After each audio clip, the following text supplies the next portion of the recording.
Creí que lo peor de mi vida eran los secretos familiares hasta que conocí al misterioso prometido de mi hermana y entendí que había cosas que era mejor no saber. Nunca fui de fijarme demasiado en las joyas de mi hermana, porque ella siempre fue bastante descuidada con esas cosas.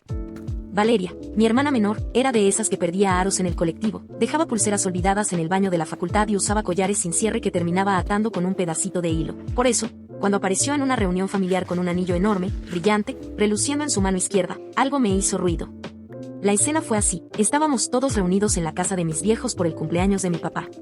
Nada fuera de lo común, la mesa llena de comida, mi mamá con su clásico delantal floreado, mi tía hablando demasiado fuerte y los primos chicos corriendo con la pelota adentro del living, mientras alguien gritaba que iban a romper la tele. Todo muy de siempre, hasta que, en medio de la charla, mi tía Alicia, la más chusma de todas, le agarró la mano a Valeria y soltó la pregunta: ¿y ese anillo, nena?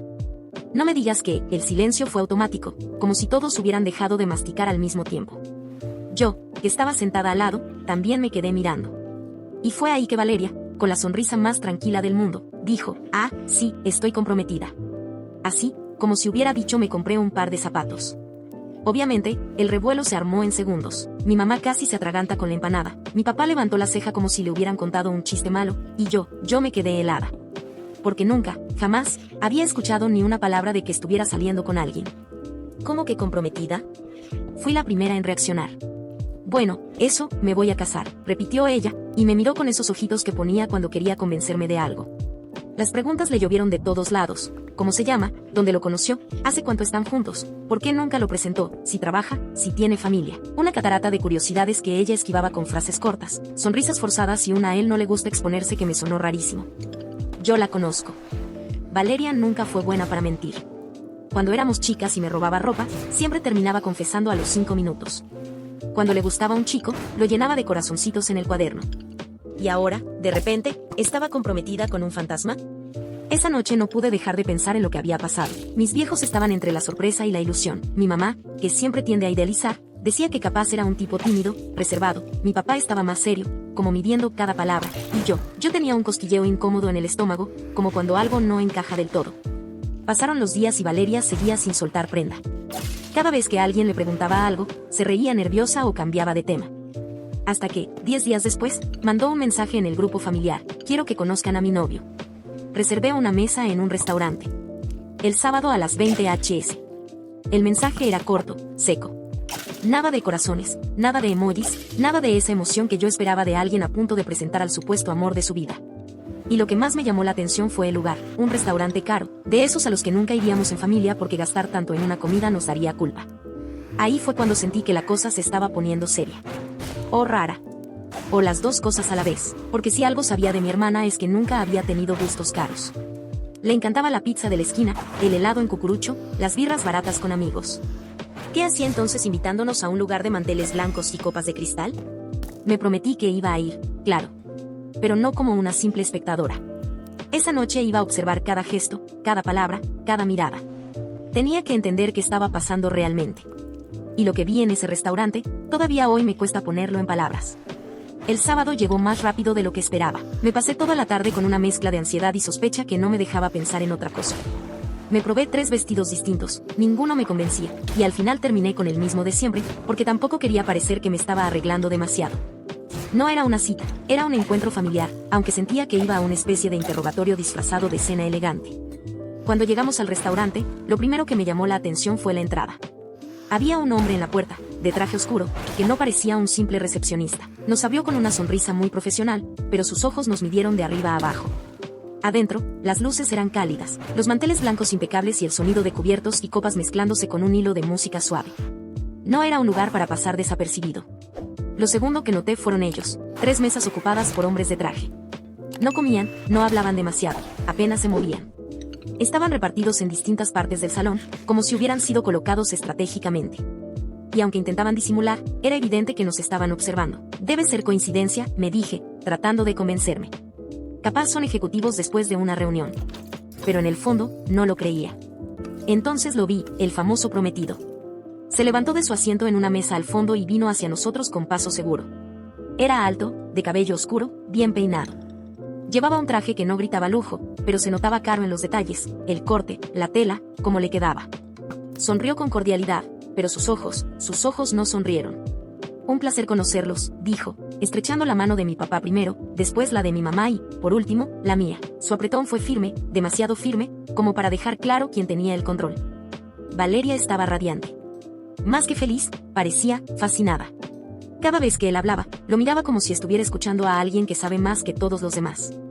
A mí me incomodaba, pero lo dejé pasar. Nos sentamos y empezó la cena. El servicio era impecable, los mozos parecían anticipar cada movimiento, llenaban las copas antes de que alguien lo pidiera y atendían a ese hombre, al prometido, con un respeto que iba más allá de lo normal. Casi reverencial. La conversación comenzó liviana, con comentarios sobre la comida, el lugar. Pero no tardó en llegar la pregunta inevitable. Mi papá, siempre correcto, esperó el momento adecuado y preguntó con amabilidad, ¿y a qué te dedicas, hijo? El prometido se acomodó en la silla, se tomó un segundo para responder, y finalmente dijo, trabajo en seguridad y logística internacional. Así, sin más detalles. Como si con eso bastara. Yo lo observaba con atención. No era solo lo que decía, sino cómo lo decía. Había algo ensayado en sus palabras, algo calculado. Mi mamá, que nunca oculta lo que siente, murmuró en voz baja, casi como para sí misma, tiene pinta de dar órdenes, no de seguirlas. Valeria le escuchó y soltó una risa nerviosa. Ay, mamá, siempre con tus ideas raras. Pero yo noté como él también la había escuchado. Sus ojos se movieron rápido hacia ella y luego hacia mí, con una calma que no me gustó nada.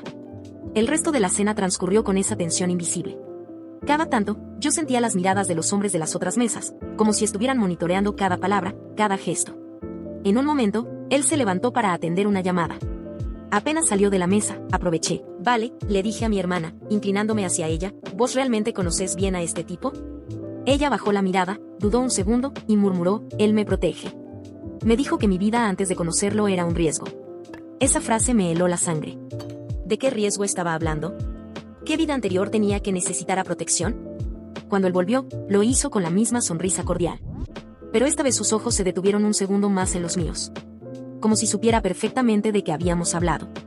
Y en ese instante entendí que el juego estaba cambiando. La atmósfera en la mesa cambió después de que volvió. No fue algo evidente, no es que de pronto todos nos calláramos, pero había una especie de silencio latente, como si cada palabra fuera medida. Incluso mis papás, que hasta ese momento trataban de mantener la conversación amena, empezaron a hablar menos. Él levantó su copa, sonrió y propuso un brindis. Por esta nueva etapa en la familia, dijo, con una seguridad que parecía rozar la solemnidad. Todos lo seguimos, un poco incómodos, levantando las copas casi por obligación. Yo lo observaba en cada detalle, el anillo pesado en su mano derecha, el reloj que no era ostentoso pero claramente valía una fortuna, la manera en que los mozos lo trataban, como si ya lo conocieran y supieran que era alguien importante. Valeria estaba encantada. Hablaba de él como si hubiera ensayado cada frase. Es muy atento, me entiende como nadie, se preocupa por cada detalle. Y cuanto más le escuchaba, más notaba que había algo raro en su tono, como si repitiera líneas que alguien le había dicho que debía recordar. Mi papá, que nunca se queda del todo conforme con respuestas vagas, volvió a insistir, de la manera más educada posible, ¿y en qué consiste exactamente tu trabajo de seguridad? Él sonrió, tranquilo, y contestó, digamos que coordino operaciones. No es algo que se puede explicar en pocas palabras. Fue evasivo, pero al mismo tiempo claro, no quería hablar de eso. La cena continuó, con platos que parecían sacados de una revista gourmet y copas que nunca se vaciaban. Cada tanto, yo levantaba la vista y encontraba a alguno de los hombres de las mesas cercanas mirándonos. Nunca durante demasiado tiempo, apenas segundos, pero suficientes para que se me erizara la piel. Al final de la velada, cuando trajeron la cuenta, él ni siquiera dejó que mi papá se acercara a la billetera.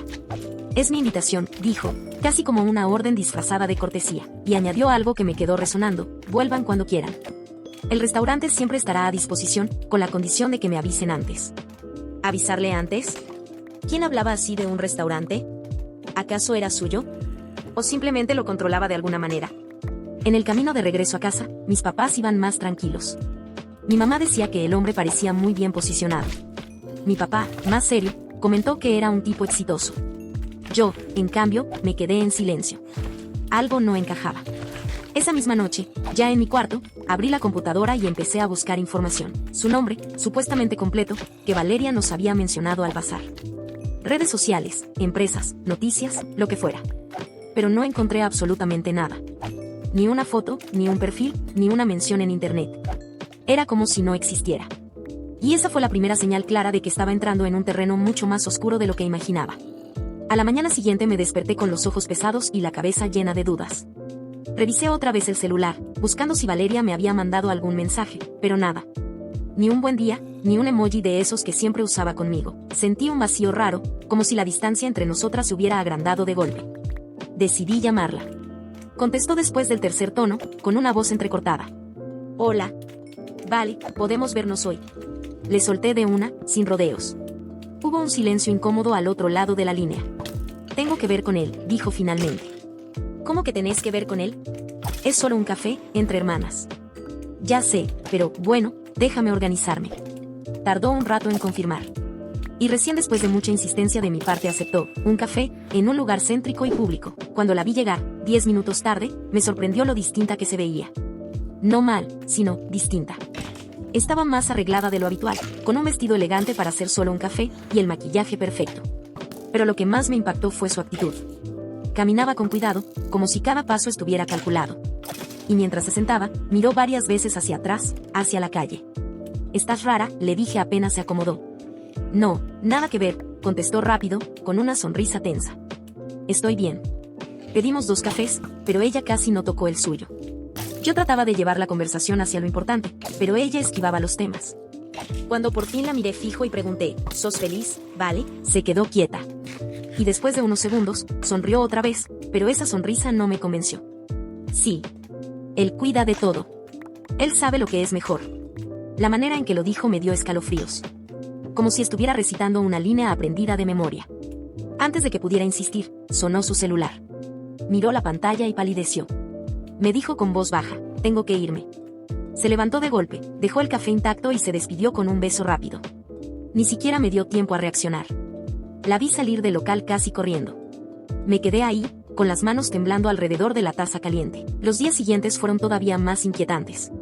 Empecé a notar un auto negro estacionado cerca de mi casa, siempre con los vidrios polarizados, el motor encendido. Primero pensé que era coincidencia. Después, cuando se repitió 3 noches seguidas, dejé de creer en las casualidades. Hasta que una noche, al volver del trabajo, encontré un sobre debajo de mi puerta. Dentro había solo una hoja con una frase impresa: «No querrás perder a tu familia por curiosidad, ¿verdad?». Me quedé helada. Sentí como la sangre se me bajaba al piso. Cerré todas las puertas con llave, bajé las persianas, pero sabía que era inútil. Esa frase era una advertencia. Y muy clara. En ese momento entendí que mi curiosidad ya no era un simple capricho de hermana mayor. Ahora estaba jugando con fuego. Dormí poco esa noche. En realidad, no sé si dormí. Me quedé dando vueltas en la cama, con la luz del pasillo encendida, escuchando cada ruido como si fuera una señal de que alguien estaba entrando a mi casa. El sobre con la amenaza seguía en la mesa de luz, mirándome cada vez que giraba la cabeza. Al día siguiente, el auto negro ya no estaba. Respiré un poco más tranquila, pero solo por un rato. Esa misma tarde volvió a aparecer, estacionado a media cuadra, con 2 hombres adentro. Llevaban lentes oscuros, aunque estaba nublado y lloviznaba. No hablaban, no miraban el celular, ni siquiera parecía que respiraran. Solo estaban ahí, observando. Me armé de valor y anoté la patente en un papel. Llamé a un amigo mío que es abogado, medio desesperada, y le conté una versión resumida de lo que pasaba, sin entrar en tantos detalles. Me escuchó en silencio y al final me dijo algo que me dejó más nerviosa todavía. Si son quienes creo que son, tened mucho cuidado. Podés ir a la comisaría y hacer una denuncia, pero, a veces lo más seguro es no empujar demasiado. No me gustó nada escuchar eso. ¿Quiénes eran ellos? ¿Por qué él hablaba como si ya tuviera una idea? Mientras tanto, Valeria empezó a desaparecer de a ratos. A veces pasaba 2 o 3 días sin responder mensajes, y cuando contestaba, eran respuestas cortas, vagas. Estoy viajando, no puedo hablar ahora, después te cuento. No había fotos, no había ubicaciones, nada. Un día decidí ir directamente al edificio donde supuestamente vivía con él. Era un lugar elegante, con seguridad en la entrada. El portero me miró con cara de fastidio cuando pregunté por el nombre de mi hermana y del prometido. «Acá no vive nadie con esos nombres», me dijo, seguro de sí. Insistí, le mostré la foto de Valeria en mi celular. El tipo la miró un rato y después, con voz más baja, agregó: «Ella vino una vez. Una sola. Fue de noche, y recuerdo porque hubo un problema. Estaba llorando. Se fue con 2 hombres. Nunca más la vi». Sentí que el piso se me movía. Le agradecí y salí casi corriendo. Afuera, la ciudad seguía con su ruido normal, pero yo estaba en otra frecuencia. Esa misma tarde tomé una decisión: juntar todo lo que sabía y llevarlo a la policía. El nombre de él, el sobre con la amenaza, el auto con la patente, la conversación con Valeria. Cuando llegué a la comisaría, el oficial que me atendió anotaba todo con gesto aburrido. Pero en cuanto leyó el nombre del prometido, se detuvo. Se levantó, dijo que necesitaba consultar el sistema y desapareció unos minutos. Volvió acompañado de otro hombre, mayor, con un porte distinto. Se sentó frente a mí y me observó en silencio, como si estuviera midiendo cuánto sabía realmente. Después, con voz grave, dijo, si fuera usted, dejaría este asunto. Algunas puertas, cuando se abren, no se pueden volver a cerrar. Me quedé muda. Traté de protestar, de insistir, pero la mirada de ese hombre me paralizó. Salí de la comisaría con la sensación de que estaba completamente sola. Nadie iba a ayudarme. Y lo peor, ya había quedado en la mira. Esa noche, de nuevo en mi casa, escuché el motor de un auto pasando despacio frente a mi ventana.